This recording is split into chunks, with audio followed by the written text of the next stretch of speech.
could literally stay here all day. They're so cute. This is amazing.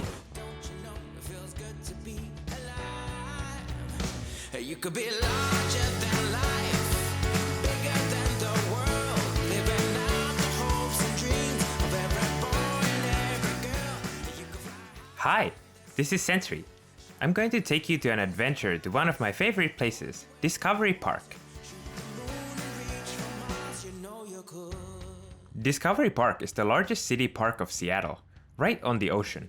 We will start our journey there, at the beach. Here at the shore of Puget Sound, an inlet of the Pacific Ocean, we get a lovely opportunity to observe a group of river otters playing in the water. The North American river otter is a semi-aquatic mammal, meaning they are equally at home in the water as they are on land.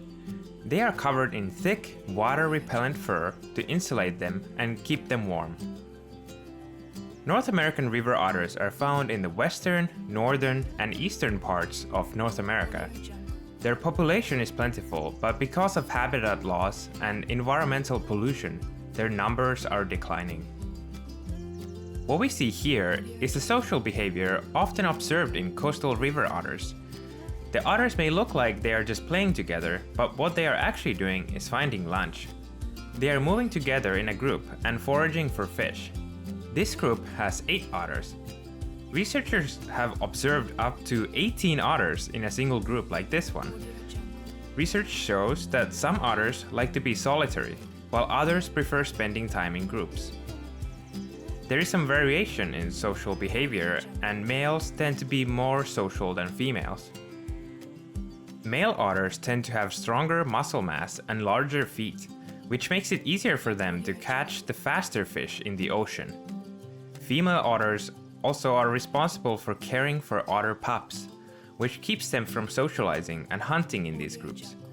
The gap between male and female socialization narrows when females don't have pups to take care of. Observing river otters is always fun, and it's almost like they are playing and enjoying just swimming around. I highly recommend checking out any otter exhibit at a zoo. They are incredibly engaging animals. Our journey continues along the beach. At this point, the weather is clear and windy. As always, the beach offers plenty of wildlife.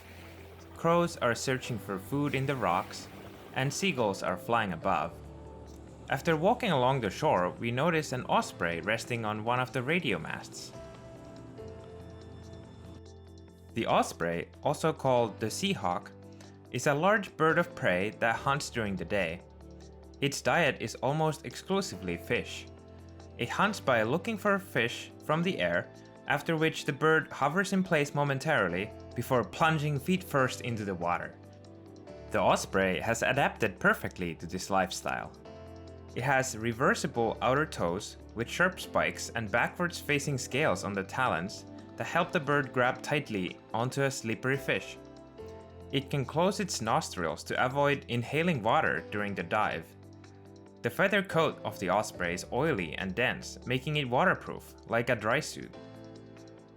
It turns out this particular osprey is just taking a break, so this time we didn't get an amazing display of hunting.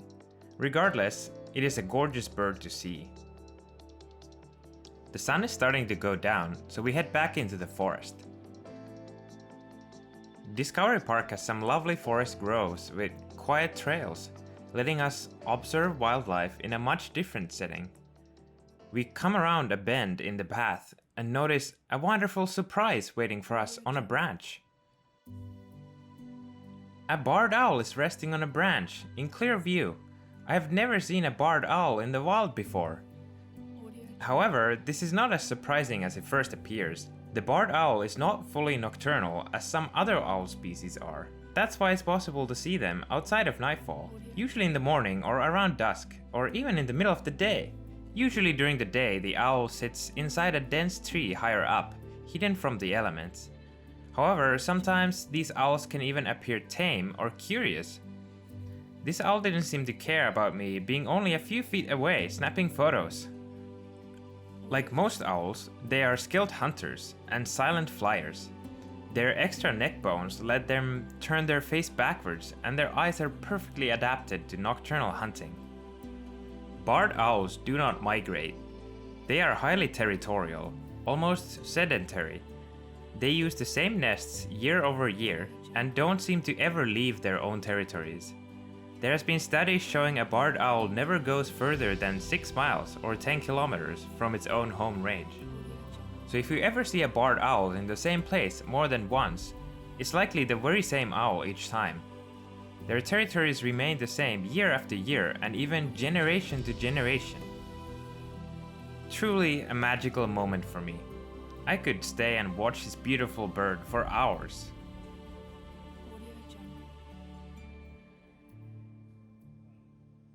However, all good moments have an end, and it's time to head home.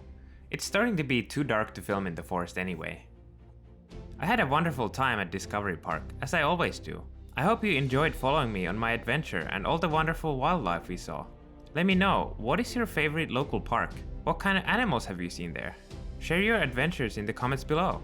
I spend a lot of time on these videos, and it's all because I want to share my love of birds and wildlife with all of you. Please hit like and subscribe. It really helps me a lot. Thank you for watching, and talk to you again soon.